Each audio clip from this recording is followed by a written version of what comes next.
달러가 무너지고 있다는 소식이 연일 헤드라인을 장식하고 있습니다. 지난주 달러 인덱스가 단 일주일 만에 2% 넘게 급락하며 시장에 충격을 주었습니다. 이는 지난 4월 관세 폭탄 사태 이후 기록된 최악의 낙폭으로 기록되고 있습니다. 블룸버그 통신은 이를 두고 달러 패권의 균열이 시작되었다고 대서특필했고, 월스트리트 저널은 트럼프발 신뢰의 위기라는 자극적인 표현까지 써가며 우려를 표명했습니다. 혹시 뉴스만 보시고 이재명 대통령이 달러 떨어진다고 언급했으니까 한국 대통령의 말 한마디에 시장이 반응한 것 아니냐고 생각하시는 분 계신가요? 아닙니다. 전혀 그렇지 않습니다. 지금의 달러 약세는 이미 몇 달 전부터 서서히 진행되던 거대한 구조적 흐름의 일부일 뿐입니다. 한국 대통령의 발언 하나로 전 세계 금융시장을 움직이는 기축 통화가 흔들릴 리 만무하죠. 그런데요, 저는 개인적으로 지금의 이 하락세가 결코 오래가지 못한다고 봅니다. 오히려 조만간 다시 강력하게 튀어오를 가능성이 매우 높다고 판단하고 있습니다. 왜 그렇게 보는지 오늘 영상에서 그 근거와 논리를 아주 깊이 있게 파헤쳐 드리겠습니다. 그리고 오늘 여러분이 반드시 주목해야 할 아주 중요한 뉴스가 하나 더 있습니다. FBI가 미시간주 카운티 선거사무소를 전격 압수수색했습니다. 2020년과 2024년 선거 관련 문서와 장비를 싹 다 가져갔다고 합니다. 이게 왜 단순한 정치 뉴스가 아니라 경제 뉴스냐고요. 트럼프 행정부가 드디어 오랫동안 벼르던 부정선거 의혹에 대한 본격적이고 실질적인 수사에 착수했다는 강력한 신호일 수 있기 때문입니다. 만약 이 수사에서 시장을 뒤집을 만한 의미 있는 결과가 나온다면 트럼프의 정치적 입지는 완전히 달라지고 분열된 미국 내부가 하나로 뭉치는 결정적 계기가 될 수 있습니다. 그리고 그게 바로 중국과의 패권 전쟁에서 확실한 승기를 잡는 열쇠가 될 수 있습니다. 오늘은 달러 급락의 진짜 원인을 심층 분석하고 반등을 예상하는 논리적인 이유, 그리고 미국이 어떻게 다시 강해질 수 있는지 그 시나리오까지 아주 상세하게 다뤄보겠습니다. 자, 본격적으로 시작하겠습니다. 먼저 기본 개념부터 확실하게 잡고 가겠습니다. 우리가 흔히 달러가 강하다 혹은 약하다 라고 말할 때 대체 무엇을 기준으로 하는 걸까요? 가장 정확하고 객관적인 방법은 달러 인덱스를 보는 것입니다. 이게 뭐냐면요, 아주 쉽게 비유해 드릴게요.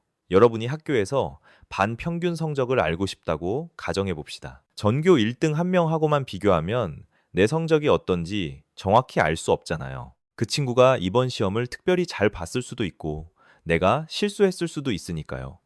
그래서 반 전체 학생들의 성적과 비교해야 나의 객관적인 위치를 알 수 있죠. 달러 인덱스도 이와 똑같은 원리입니다. 달러를 유로와 하나랑만 비교하면 달러가 약해진 건지 아니면 유로가 유독 강해진 건지 정확히 파악할 수가 없습니다. 그래서 유로엔 파운드 스위스 프랑 등 전 세계 주요 6개국 통화를 경제 규모에 따라 가중치를 줘서 하나의 바구니처럼 묶어놓고 이 바구니 전체에 대해 달러가 얼마나 강한 힘을 가지고 있는지를 측정하는 지표입니다. 이 인덱스 수치가 올라가면 달러가 강해지는 것이고 내려가면 약해지는 겁니다. 아주 단순하죠. 그런데 여기서 정말 중요한 포인트가 하나 더 있습니다. 달러 인덱스는 다른 종이 화폐들에 대한 상대적 가치만 보여줍니다. 금이나 은 같은 실물 자산에 대한 가치는 전혀 반영하지 않아요. 이게 왜 중요하냐고요? 최근에 금과 은 가격이 달러 대비 말도 안 되게 폭등했거든요. 2026년 1월 기준으로 금 가격은 온스당 5,000달러를 넘어 5,500달러 선을 위협하고 있고, 이건 역사상 유례를 찾아볼 수 없는 역대 최고치에 근접한 수준입니다. 다시 말해서 달러 인덱스만 봐서는 달러의 진짜 가치 하락을 과소평가할 수 있다는 뜻이에요. 종이 화폐들끼리의 리그에서는 달러가 조금 약해진 것처럼 보이지만 실물 자산과 비교하면 달러의 구매력이 실제로 더 많이 약해졌을 가능성이 높습니다. 우리는 이 이면을 꿰뚫어 봐야 합니다. 자, 이제 최근 달러의 흐름을 시간 순서대로 아주 정밀하게 따라가 보겠습니다. 2024년 9월 달러는 무섭게 상승하기 시작했습니다. 왜 그랬을까요? 각종 여론조사에서 트럼프가 이길 것 같다는 결과가 쏟아져 나오기 시작했거든요. 시장은 트럼프 당선을 강력하게 기대하며 달러를 선제적으로 사들였습니다. 이유는 크게 두 가지였습니다. 첫째, 트럼프가 약속한 파격적인 법인세 감세와 규제 완화에 대한 기대감 때문이었습니다. 기업들 입장에서는 세금이 줄고 규제가 풀리면 이익이 늘어나니까 당연히 미국 경제가 좋아질 거라고 본 거죠. 둘째, 이게 더 핵심적인데요. 트럼프가 예고한 강력한 관세 정책이 무너진 미국 제조업을 다시 살릴 거라는 기대였습니다. 한번 곰곰이 생각해 보세요. 지난 수십 년 동안 미국 기업들이 어떻게 했습니까? 공장을 전부 중국이나 멕시코, 베트남으로 옮겼잖아요. 왜요? 인건비가 싸니까요. 그러는 동안 미국 본토의 노동자들은 일자리를 잃었고 한때 번영했던 러스트벨트 지역은 폐허가 되다시피 했습니다. 트럼프의 관세 정책은 이 흐름을 강제로 되돌리겠다는 선전포고였습니다. 미국 땅에서 미국 사람을 고용해서 만들어라. 아니면 엄청난 관세를 때리겠다. 이 강력한 메시지가 시장에 전달된 거죠. 그래서 2025년 1월 트럼프가 취임할 때 달러 인덱스는 거의 2년 만에 최고점을 찍으며 화려하게 비상했습니다. 그런데 여기서 예상치 못한 반전이 찾아옵니다. 트럼프 대통령이 대규모 관세 정책을 공식 발표한 날, 지지자들은 이를 해방의 날이라고 불렀습니다.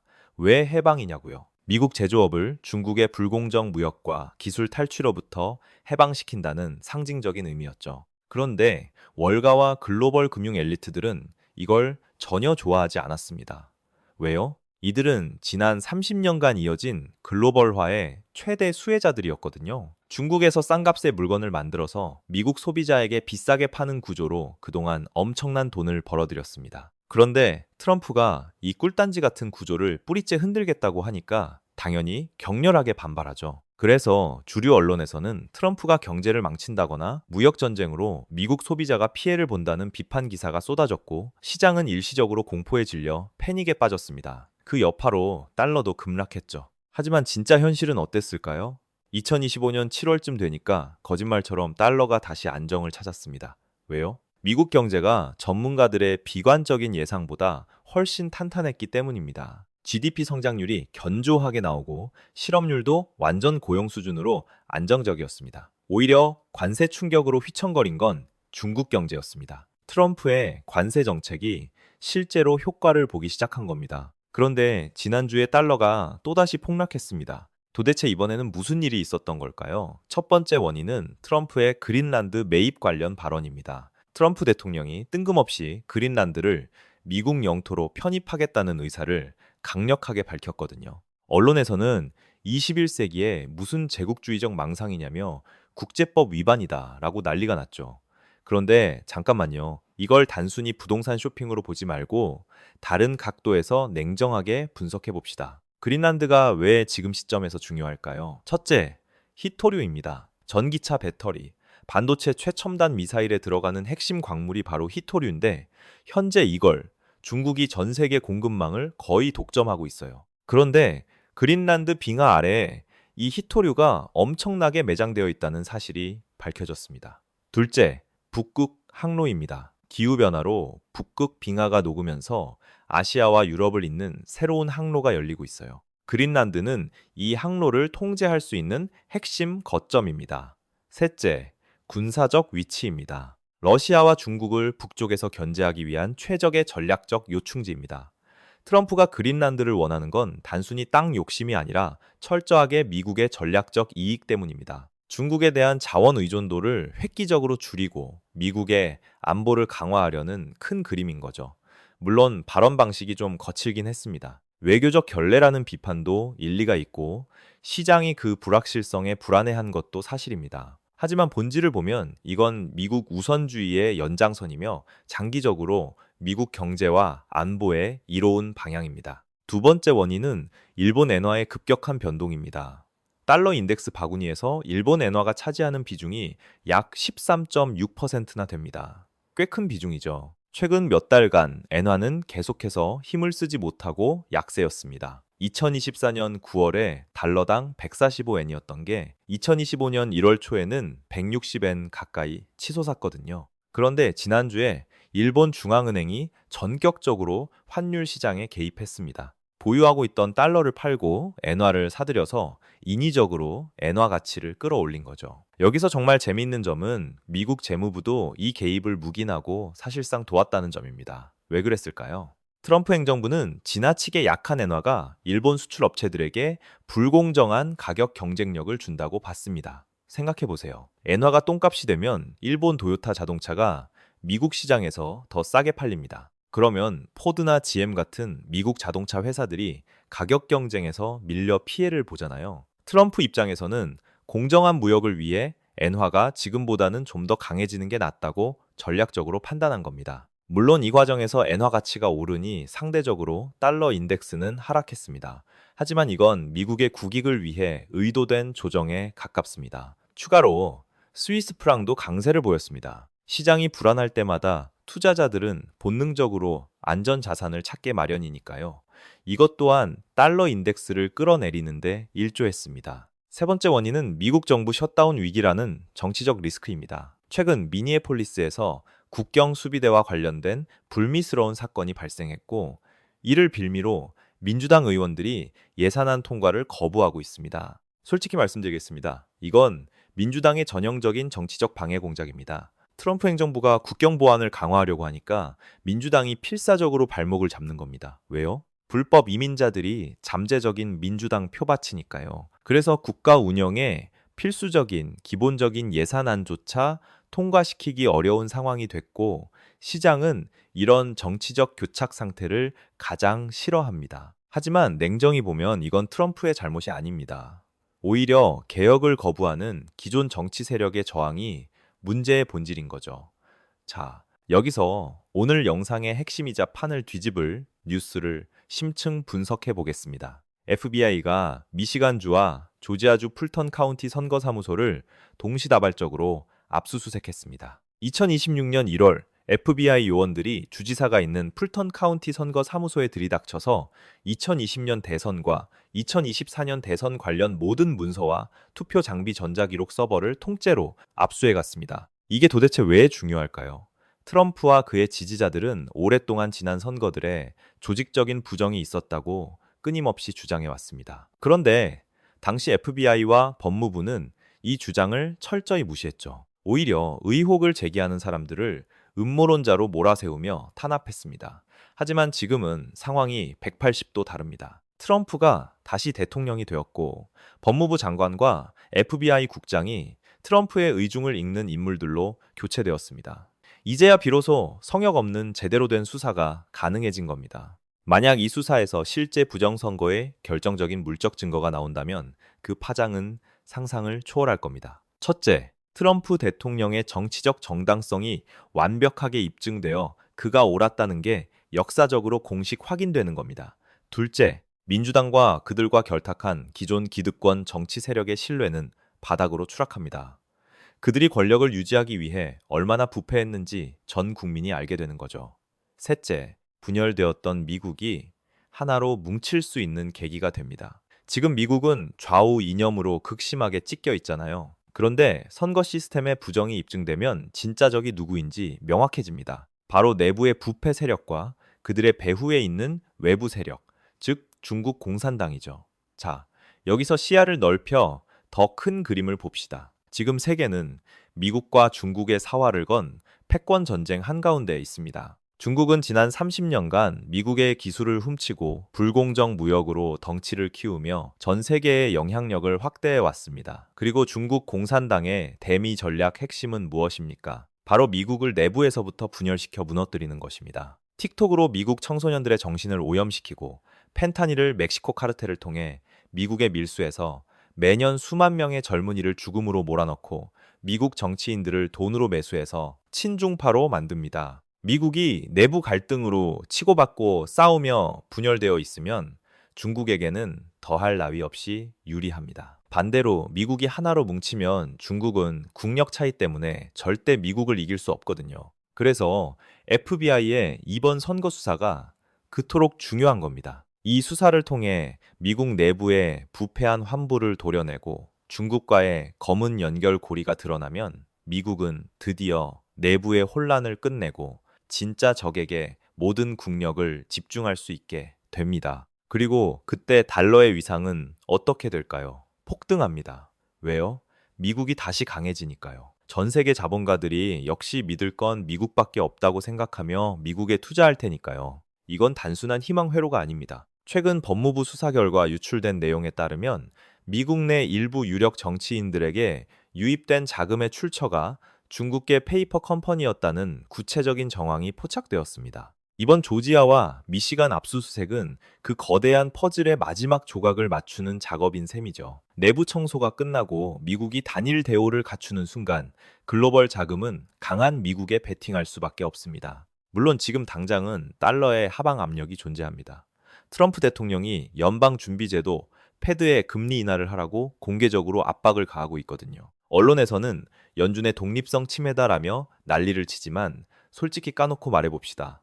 지금 연준이 정말 정치적으로 독립적이었나요? 오바마 바이든 시절에 연준이 뭘 했습니까? 정부가 돈이 필요할 때마다 돈을 마구 찍어내서 빚잔치를 벌였잖아요. 그래서 40년 만에 최악의 인플레이션이 터진 겁니다. 트럼프가 금리 인하를 원하는 건 단순히 주가를 띄우려는 게 아니라 미국 제조업을 살리기 위해서입니다. 금리가 너무 높으면 기업들이 대출 이자가 무서워서 공장을 짓고 설비 투자를 할 수가 없거든요. 물론 인플레이션을 자극하지 않는 선에서 균형이 필요합니다. 하지만 트럼프의 의도 자체는 철저하게 미국 실물 경제 부흥을 위한 것입니다. IMF 데이터에 따르면 전 세계 외환 보유고에서 달러가 차지하는 비중이 조금씩 줄어들고 있다고 합니다. 하지만 냉혹한 현실을 직시합시다. 중국 위안화가 달러를 대체할 수 있을까요? 절대 못합니다. 중국은 강력한 자본 통제를 하고 있는 공산주의 국가입니다. 내 돈을 내 마음대로 넣었다 뺐다 할 수가 없어요. 어떤 미친 투자자가 그런 나라의 통화를 믿고 전 재산을 맡기겠습니까? 유로화요. 유럽연합 자체가 경제 성장 동력을 잃고 흔들리고 있습니다. 암호화폐요. 아직 변동성이 너무 커서 국가의 준비 자산으로 쓰기엔 시기상조입니다. 재미있는 사실은 최근 금이 유로화를 제치고 세계 2위의 예비 자산으로 올라섰다는 겁니다. 사람들이 달러를 못 믿어서 금을 사지만 그렇다고 위안화나 유로화를 사지는 않는다는 뜻이죠. 결국 달러가 싫지만 달러 말고는 현실적으로 쓸 게 없는 아이러니한 상황이 현재 달러 인덱스를 지탱하고 있는 본질적인 힘입니다. 결국 현실적인 대안이 없습니다. 달러는 여전히 그리고 앞으로도 상당 기간 세계 유일의 기축통화입니다. 자, 이제 결론으로 향하는 핵심입니다. 왜 저는 달러의 강력한 반등을 확신하는가? 첫째, 경제 펀더멘털의 차이입니다. 2025년 4분기 미국 GDP 성장률은 2.3%, 실업률은 4.1%를 기록했습니다. 반면 유럽은 제로 성장에 가깝고 중국은 부동산 거품 붕괴로 디플레이션 공포에 떨고 있습니다. 일본은 구조적 침체에서 벗어나지 못하고 있고요. 비교 자체가 안 됩니다. 미국이 압도적으로 강합니다. 둘째, 위기 시 안전자산 선호 심리입니다. 2008년 금융위기, 2020년 코로나 위기 때 전 세계 자금이 다 어디로 도망갔습니까? 전부 미국 달러와 미국 국채였습니다. 세상이 불안해질수록 돈은 가장 힘센 나라로 몰립니다. 이건 불변의 법칙입니다. 셋째, 리쇼어링과 제조업 부활입니다. 관세 정책으로 인해 전 세계 기업들이 미국으로 몰려들고 있습니다. 중국 기업들조차 관세를 피하려고 미국에 공장을 짓겠다고 줄을 섰습니다. 시간이 지날수록 트럼프의 경제 정책 성과가 가시화될 겁니다. 넷째, 금리 차이입니다. 미국 기준 금리는 3.5에서 3.75% 수준인 반면 유럽은 2.15%, 일본은 겨우 0.75%입니다. 같은 돈을 은행에 넣으면 미국에서 이자를 훨씬 더 많이 줍니다. 당연히 전 세계 돈이 달러로 환전되어 미국으로 몰릴 수밖에 없는 구조입니다. 다섯째, 내부 정치의 안정화입니다. FBI 수사가 결실을 맺고 부패 세력이 청산되어 미국이 하나로 뭉치면 그때 달러는 전고점을 뚫고 역대 최고치를 향해 갈 겁니다. 자, 마지막으로 우리 한국 경제와 여러분의 지갑에 미칠 영향을 이야기해 보겠습니다. 최근 원달러 환율이 떨어지면서 와, 달러 약세다. 이제 환율 걱정 없네. 라고 안심하시는 분들 계실 겁니다. 잠깐만요. 지금 좋아할 때가 절대 아닙니다. 한국의 환율 상황을 냉정하게 뜯어봅시다. 2026년 1월 초만 해도 원달러 환율이 1700원대까지 치솟았었습니다. IMF 이후 역대급 원화 약세였죠. 지금은 1430원대로 좀 내려왔습니다. 그런데 이게 한국 경제가 갑자기 좋아져서 원화 가치가 올라간 게 아닙니다. 앞서 설명드렸듯이 달러 인덱스 자체가 일시적으로 빠진 겁니다. 엔화가 오르고 유로가 올라서 상대적으로 달러가 내려온 거지 한국 원화만 특별히 강해진 게 아니라는 겁니다. 오히려 우리가 진짜 걱정해야 할 시한폭탄이 있습니다. 트럼프 대통령이 최근 뭐라고 했는지 아십니까? 한국도 관세 협상을 약속했는데 한국 국회에서 비준을 미루고 이행을 하지 않는다. 그러니 25% 징벌적 관세를 물리겠다고 으름장을 놓았습니다. 지금 미국은 전 세계를 상대로 무차별적인 관세 카드를 휘두르고 있습니다. 중국, 멕시코, 캐나다는 이미 관세 폭탄을 맞았고요. 한국은 아직 본격적인 타격을 받지 않았지만 협상 테이블에 올라와 있는 위태로운 상황입니다. 미국 입장에서 한국을 어떻게 볼까요? 첫째, 만성적인 무역 흑자국입니다. 한국은 미국의 반도체에 자동차 배터리를 엄청나게 팔고 있습니다. 2024년 기준 대미 무역 흑자가 무려 440억 달러에 달합니다. 트럼프가 세상에서 제일 싫어하는 게 바로 무역 적자입니다. 둘째, 환율 문제입니다. 트럼프 행정부는 한국 원화가 경제력에 비해 인위적으로 약하게 유지되고 있다고 의심합니다. 한국 정부가 환율을 조작해서 수출 경쟁력을 높이는 거 아니냐는 의심의 눈초리를 거두지 않고 있죠. 셋째, 방위비 분담금 협상도 걸려 있습니다. 트럼프는 한국이 부자 나라니까 주한미군 주둔 비용을 더 많이 내야 한다고 계속 압박하고 있습니다. 환율이 잠깐 1430원대로 내려왔다고 안심하면 안 되는 이유가 바로 여기에 있습니다. 만약 트럼프가 한국산 제품에 관세를 때리면 삼성전자, 현대차, SK, LG 같은 우리나라 주력 수출 기업들이 직격탄을 맞습니다. 수출이 줄면 기업 실적이 나빠지고 주가가 떨어지고 한국 경제 성장률이 곤두박질 칩니다. 그러면 외국인 투자자들이 어떻게 할까요? 한국 주식을 팔고 돈을 뺏어 나갑니다. 돈이 빠져나가면 원화 가치는 다시 폭락하고 환율은 1,500원, 1,600원, 1,700원으로 다시 치솟을 수 있습니다. 지금의 환율 하락은 폭풍 전의 고요일 수 있다는 겁니다. 우리는 더 큰 그림을 봐야 합니다. 트럼프는 지금 메이드 인 USA, 즉 미국에서 만들어라는 메시지를 전 세계에 보내고 있습니다. 한국 기업들도 이 거대한 압박을 피할 수 없습니다. 실제로 삼성이 텍사스 테일러시에 거대한 반도체 공장을 짓고 있고 현대가 조지아주에 전기차 공장을 짓고 있잖아요. 이게 경제적으로 뭘 의미하냐면요. 한국에서 미국으로 막대한 자본이 유출된다는 뜻입니다. 한국 기업들이 한국 땅에 투자해서 일자리를 만드는 게 아니라 미국 땅에 투자하고 미국 사람을 고용하는 거죠. 장기적으로 한국 제조업 공동화가 우려되는 상황입니다. 정리하면 이렇습니다. 원달러 환율 좀 떨어졌다고 달러 끝났네 하면서 방심할 때가 아닙니다. 첫째, 이건 달러 전체가 일시적으로 조정받는 거지 원화가 강해진 게 아닙니다. 둘째, 트럼프의 관세 카드가 언제 한국을 향할지 모르는 일촉즉발의 상황입니다. 협상이 잘못되면 환율은 언제든지 다시 폭등할 수 있습니다. 셋째, 한국 경제 펀더멘털 자체가 지금 좋지 않습니다. 수출 의존도가 높은데 세계 경제가 불확실하잖아요. 그래서 제 생각은요.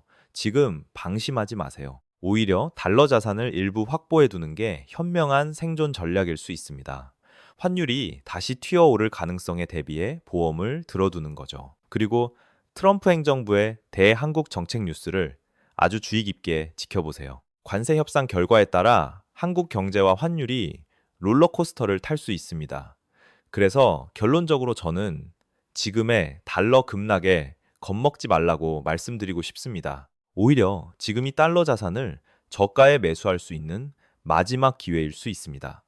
FBI 수사 결과를 끝까지 지켜보세요. 트럼프 정부의 정책 성과가 숫자로 찍히는 것을 지켜보세요. 미국은 지금 대청소 중입니다. 집 청소를 할 때는 먼지가 나고 어수선하지만 청소가 끝나면 집은 그 어느 때보다 깨끗하고 튼튼해집니다. 조지아주 풀턴 카운티와 미시간에서 터진 FBI 압수수색 뉴스. 이걸 단순한 남의 나라 정치 뉴스라고만 생각하시나요? 아닙니다. 이 수사로